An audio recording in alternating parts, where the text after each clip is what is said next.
Um, man, what was that experience like with that kid?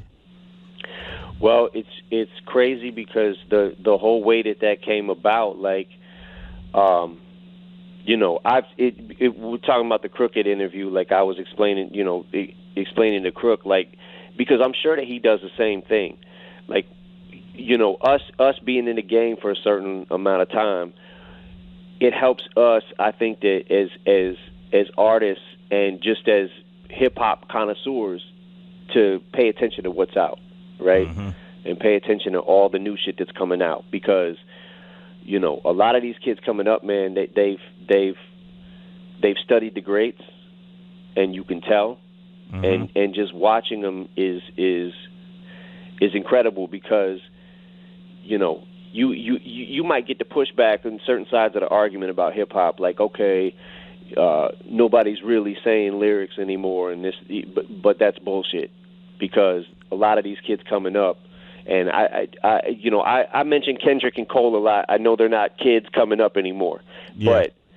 but they came before or after us, right? Mm-hmm. But they've studied all the greats, and you can tell because it goes into their pen. And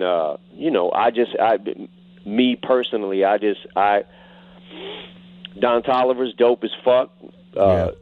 Juice World, man, it's like his freestyle that he did, like when he went on Tim Westwood and rapped for like an hour straight, was incredible, especially for coming off the top of the dome. You know what I'm saying? Because a lot of people just can't do that, and they don't know that or they might not know that there's an art to that, like to be able to do that.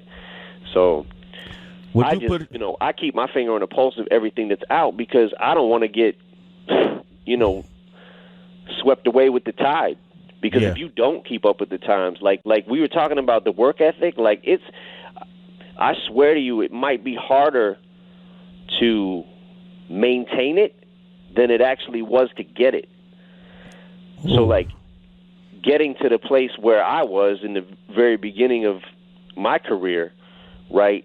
I know how hard I worked to get there, but I swear I feel like I worked just as hard, and if not harder, just to be able to maintain a skill set.